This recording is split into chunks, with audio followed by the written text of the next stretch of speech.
अस्सलाम वालेकुम। अब हम कंटिन्यू करने लगे हैं अपना पिछला लेक्चर स्पीड ऑफ साउंड का, जो न्यूटन के असम्पशन और थ्योरेटिकल रिजल्ट्स पढ़े थे उसको करेक्ट किया था लेप्लास ने। लेप्लास करेक्शन हम पढ़ने लगे हैं for the speed of sound. Laplace was a French mathematician जिसने एक जो डिस्क्रिपेंसी थी थ्योरेटिकल और एक्सपेरिमेंटल वैल्यूज़ की स्पीड ऑफ साउंड में जो न्यूटन ने बनाई थी, उसके अंदर इसने इस डिस्क्रिपेंसीज को ख़त्म किया था और अपनी दो असम्पशंस दी थी। न्यूटन के मुताबिक sound waves are only compressional waves, लेकिन लेप्लास ने कहा कि sound waves are longitudinal waves. It means कि इन साउंड वेव्स में कंप्रेशंस भी होती हैं और रेयरफेक्शन भी होती हैं।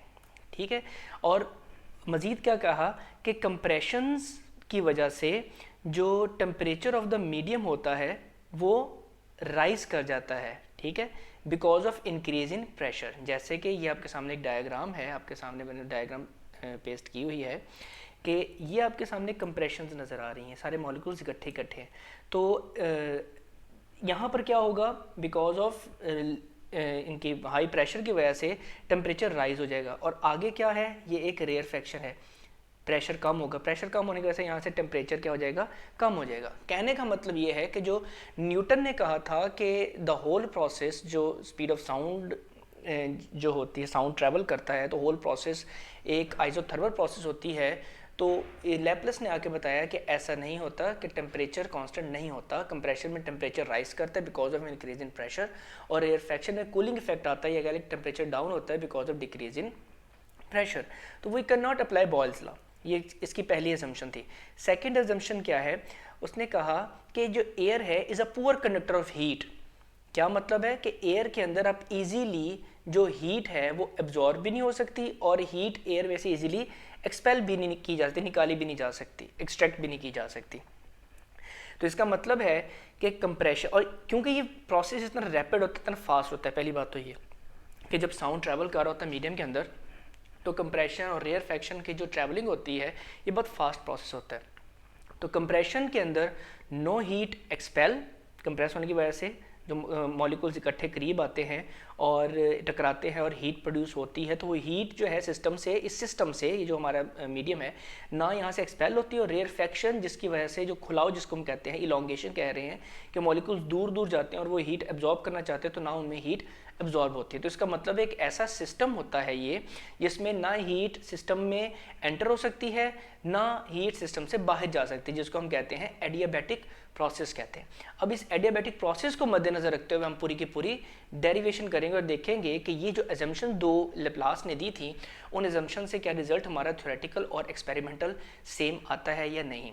तो एडियाबैटिक प्रोसेस के लिए इक्वेशन ये आपके सामने है, P V gamma power gamma is equal to K. Gamma क्या है, gamma is the ratio of molar specific heat at constant pressure to the molar specific heat at constant volume. ये gamma जो है हम इंशाल्लाह चैप्टर नंबर 10 जो है thermodynamics according to KP के बोर्ड, हम उसके अंदर इस गैमा की वैल्यू को स्टडी करेंगे कि मोलर स्पेसिफिक हीट्स होती क्या हैं। और वैसे भी प्रीवियस नॉलेज जो आप 9th के अंदर आपने इस मोलर स्पेसिफिक हीट को पढ़ा हुआ है। अच्छा, मोलर स्पेसिफिक हीट मैं आपको एक इंट्रोडक्शन देता हूँ। Molar specific heat is actually the amount of heat required to raise the temperature of any gas और अ सब्सटेंस थ्रू 1 केल्विन, और वो क्वांटिटी क्या होनी चाहिए उस गैस की, सब्सटेंस की, 1 मोल, इसलिए मोलर कहते हैं। अच्छा, अब ये क्या है, P V gamma is equal to K, मतलब कि एक नॉर्मल मीडियम था। ठीक है, अब जब उसमें आप बोले हो कुछ साउंड प्रोड्यूस किया है, तो कंप्रेशन और रेयरफेक्शन की वजह से प्रेशर बढ़ा है और वॉल्यूम क्या हो गया है, कम हो गया है, जिसकी वजह से जैसे प्रीवियस एजम्पशन थी हमारी P plus delta P V minus delta we, वही हमने एजम्पशन को इस्तेमाल किया है। लेकिन क्योंकि वी के ऊपर गैमा एक पावर है, तो हमने इसके अंदर भी वी माइनस डेल्टा वी की पावर गैमा की सूरत में इसको लिखा हुआ है, एज इट इज़ हमने इक्वेशन को लिख दिया। अब ये दो इक्वेशंस बन गई। हमने इन दोनों इक्वेशंस को पिछली ही फार्मूला के तहत, पिछली ही डेरिवेशन के तहत हमने इनको कंपेयर किया, क्योंकि इनके कॉन्स्टेंट्स की वजह से है कि इनका प्रोडक्ट का कॉन्स्टेंट क्या रहेगा, सेम रहेगा। तो जब हमने कंपेयर किया तो हमारे पास ये आ गई P V gamma is equal to, और ये सारी की सारी इक्वेशन एज इट इज़ जो है ये लिख दी यहाँ पर। अब इसको मल्टीप्लाई करते हैं, थोड़ी मैथमेटिक्स के साथ खेलते हैं यहाँ पर। P V gamma is equal to P V, सबसे पहले हम क्या करेंगे, हम इसमें से v को कॉमन लेते हैं, लेकिन जब v कॉमन लेंगे तो इसके साथ जो होगा, ये जो पावर का गैमा है ये भी बाहर आ जाएगा, ये एक मैथमेटिक्स का रूल है। तो क्या हो जाएगा, v जब कॉमन लेंगे तो यहाँ पे 1 रह जाएगा, और इस इक्वेशन को बैलेंस करने के लिए डेल्टा v के डिनोमिनेटर में v रखेंगे, ताकि जब ये दोबारा अंदर जाएगा तो ये मल्टीपल करके दोबारा यही रिलेशन बना दे, होमोजेनिटी ऑफ द इक्वेशन ख़राब ना हो। अब क्या हुआ, अब हुआ ये कि left and right hand side पर दोनों तरफ v पावर गैमा है, तो हमें इसको कैंसिल कर दिया। ये देखिए, तो पीछे रह गया p इज इक्वल टू, हमने एज इट इज इक्वेशन को लिख दिया। अब ये जो सामने आपकी इक्वेशन आ रही है 1 माइनस डेल्टा वी और v पावर गैमा जो है, that is condition of binomial theorem. Binomial theorem क्या होता है, आपके सामने ये मैंने बाइनोमियल थ्योरम की इक्वेशन को रखा हुआ है कि 1 प्लस एक्स पावर n, तो ये आगे बाइनोमियल एक्सपेंशन इसको कहते हैं कि इस तरह ये एक्सपेंड करता है, और कहाँ तक जाता है प्लस इन्फिनिटी। हमने इसको कहाँ तक लिखते हैं, प्लस एक्स की पावर n, ये x की पावर n तक 1 और x की पावर n तक जाता है। अच्छा, अब मैंने इस एक टर्म पर, ये जो टर्म है इस पर मैं बाइनोमियल एक्सपेंशन लगाता हूँ। जब देखते हैं यहाँ पर मैं इसको यहाँ पे एक्स्ट्रा करके दिखाता हूँ आपको। यहाँ पर 1 minus delta v over v power gamma.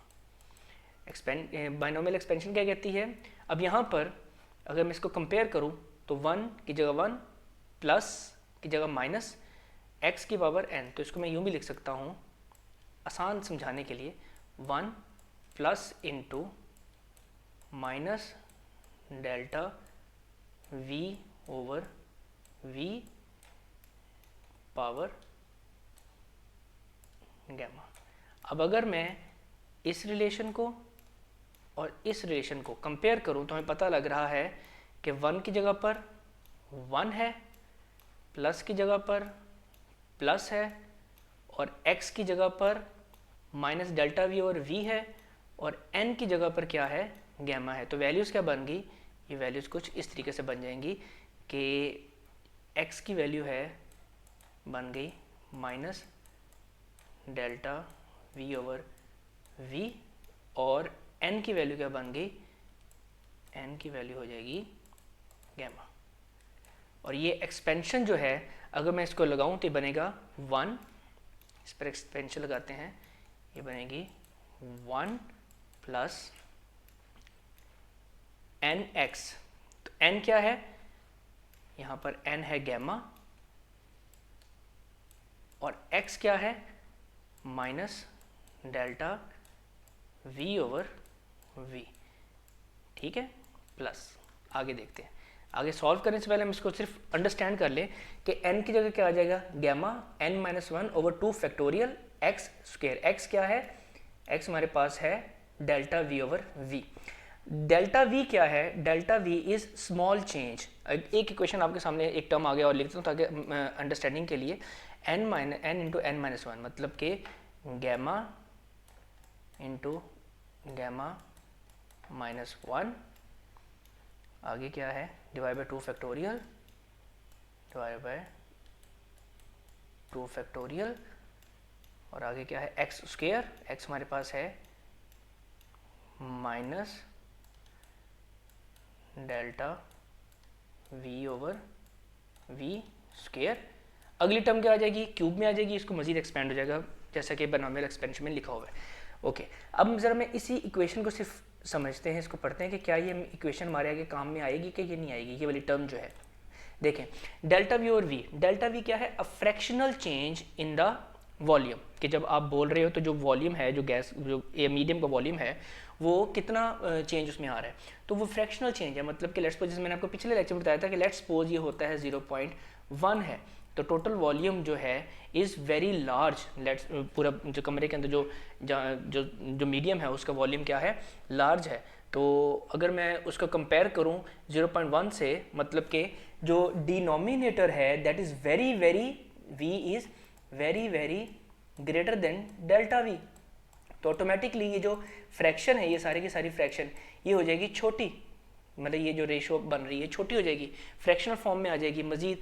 और उस फ्रैक्शनल फॉर्म को जैसे कि लेट्स सपोज अगर 20.01 लिख दूँ, इसका मैं स्क्वायर ले लूँगा तो ये वैल्यू क्या हो जाएगी, और से छोटी हो जाएगी। और जब डिवाइड बाई 2 फैक्टोरियल करेंगे तो वैल्यू मजीद से छोटी हो जाएगी। इसका मतलब ये है बनिस्बत बाकी टर्म्स के ये हायर पावर जो हैं वो इतनी कम हो जाएंगी कि हम इसको निगलेक्ट कर देंगे। तो दैट इज़ वाई जो हायर पावर्स हैं आगे वो सारी के सारी निगलेक्ट होंगी। तो हम सिर्फ इन दो टर्म्स को ही पढ़ते हैं। ये बन जाएगा 1 minus gamma delta V over V, ठीक है। और यही मैंने असल में यही टर्म को यहाँ पे लिख दिया। तो अब हम इसको मजीद मैथमेटिक्स की तरफ आते हैं। p multiply 1 p plus minus minus p gamma delta v over v, मतलब gamma p delta v over v plus delta p plus minus minus delta gamma delta p delta v over v, ठीक है। अच्छा, मज़ीद यहाँ पर वही बात करेंगे। ये जो हमारे पास ये टर्म है ये वाली, सबसे पहले तो हम इस p को इस p से कैंसिल कर देते हैं ना, left hand side right hand side पे सेम है। अब ये इस टर्म की बात करते हैं। यही कंसेप्ट जो मैंने ऊपर बायनॉमियल थ्योरम पर लगाया है वही कंसेप्ट यहाँ पे लगता है कि delta p is a fractional change in pressure, delta v is a fractional change in volume, जो कि जब मल्टीप्लाई करेंगे फ्रैक्शनल चेंज डेसिमल पार्ट का तो और छोटी जाएगी, डिवाइड बाई जब टोटल वॉल्यूम करेंगे तो वैल्यू और छोटी जाएगी। तो ये इस वैल्यू को मैंने क्या कर देता हूँ, ये निगलेक्टेड है, इसको हम निगलेक्ट कर देंगे। इतनी छोटी वैल्यू की हमारे मैथमेटिक्स में थ्योरी में और रिजल्ट में ज़रूरत ही नहीं है, निगलेक्टेड, ठीक है। तो हमारे पास रह जाएगा यहाँ पे रह गया 0 माइनस राइट हैंड साइड पर minus gamma p delta v और v प्लस डेल्टा p। अब ये माइनस है, जब राइट साइड पर जाएगी तो क्या हो जाएगा, ये प्लस हो जाएगा, ये मैंने प्लस लिख दिया और आगे डेल्टा p। अब ये जो मेरे पास पूरी की पूरी टर्म है डेल्टा v और v, ये लेफ्ट साइड पर मल्टीप्लाई हो रही है पूरी की पूरी टर्म, और राइट पर जाके क्या हो जाएगी, डिवाइड हो जाएगी। मैं पूरी टर्म उठाई और राइट पर जाकर इसको डिवाइड कर दिया, बाकी एज इट इज रख दी। Gamma P is equal to delta P over delta V over V. अब डेल्टा पी जैसे मैंने पिछले टॉपिक में आपको बताया था, डेल्टा पी इज स्ट्रेस, क्योंकि स्ट्रेस का और प्रेशर का जो यूनिट होता है वो सेम होता है तो हम इसको स्ट्रेस भी कहते हैं। और डेल्टा वी और वी जो है ये है स्ट्रेन। पिछली बार हमने पढ़ा था जो है स्ट्रेन कितने किस्म की होती है, स्ट्रेन 3 किस्म की होती है, टेंसाइल लेंथ के अंदर, वॉल्यूमेट्रिक वॉल्यूम के अंदर, शेयर मतलब के शेप के अंदर। तो ये है वॉल्यूमेट्रिक स्ट्रेन। तो स्ट्रेस ओवर स्ट्रेन जो होता है वो होता है ई। क्या है, जैसे मैंने पिछले लेक्चर में पढ़ा है, ई होता है मॉड्यूलस ऑफ इलास्टिसिटी, ठीक है, ये होता है modulus of elasticity. I am using the abbreviations. आप जब लिखेंगे अपने एग्जाम्स के अंदर तो आप इसको मुकम्मल बयान करेंगे, मॉड्यूलस ऑफ इलास्टिसिटी। तो gamma P is equal to E. तो इस ई की वैल्यू को हम पिछले टॉपिक के अंदर जो इक्वेशन नंबर 1 थी वो ये थी स्पीड ऑफ साउंड की, कि v is equal to E over gamma square root. तो हमने क्या किया, इस ई की वैल्यू को, ये जो हमारे पास ई की वैल्यू है, इसको मैंने पुटअप कर दिया और हमारे पास बन गया गैमा पी ओवर पी। ये ई की वैल्यू है, गैमा पी है जो मैंने यहाँ पे पुटअप की, तो ये बन गया गैमा पी ओवर रो। अब क्या हुआ, P किसके बराबर है, रो एम जी एच। ये भी प्रीवियस टॉपिक में हमने देखा, और प्रीवियस वीडियो के अंदर जब स्पीड ऑफ साउंड की है उसमें हमने इसको पढ़ा हुआ है। तो उसकी वैल्यूज़ भी हमने उसमें सब की, गैमा एम रो एम जी एच ओवर रो। ये रो कौन सा, ये एयर के हवाले से है, मीडियम जो भी हम मीडियम ले रहे हैं, हम एयर को मीडियम ले रहे हैं। और गैमा की वैल्यू क्या है, ये है 1.42 फॉर एयर। डिफरेंट मीडियम के लिए गैमा की वैल्यू डिफरेंट हो जाती है। ये सारी वैल्यूज़ जो है हमने प्रीवियस जो है वीडियो में डिस्कस की हुई हैं, और उन वैल्यूज़ को जब दोबारा पुटअप किया तो हमारे पास रिजल्ट आ गया 33310 सेंटीमीटर्स पर सेकंड, और जब इसको मीटर्स में कन्वर्ट किया तो बना 333 मीटर्स पर सेकंड। और एक्सपेरिमेंटल वैल्यू हमारे पास थी 332 मीटर पर सेकंड। इसका मतलब है कि both values after the Laplace correction, तो theoretical result and the experimental result now become same. इसका मतलब लेप्लास ने जो करेक्शंस या एजम्पशंस दी थी वो बिल्कुल ठीक थी।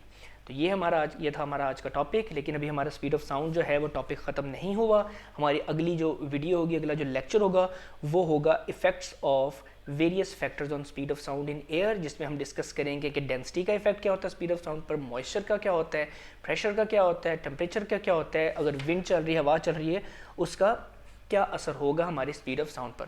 तो हम मिलेंगे इंशाल्लाह अपनी अगली वीडियो में। कोई भी आपका क्वेश्चन हो तो आप कमेंट सेक्शन में ज़रूर उसको अपना क्वेश्चन ड्रॉप करें। अब हम मिलेंगे इंशाल्लाह अपनी वीडियो के साथ कल। अपना ख्याल रखिएगा। अल्लाह हाफिज़।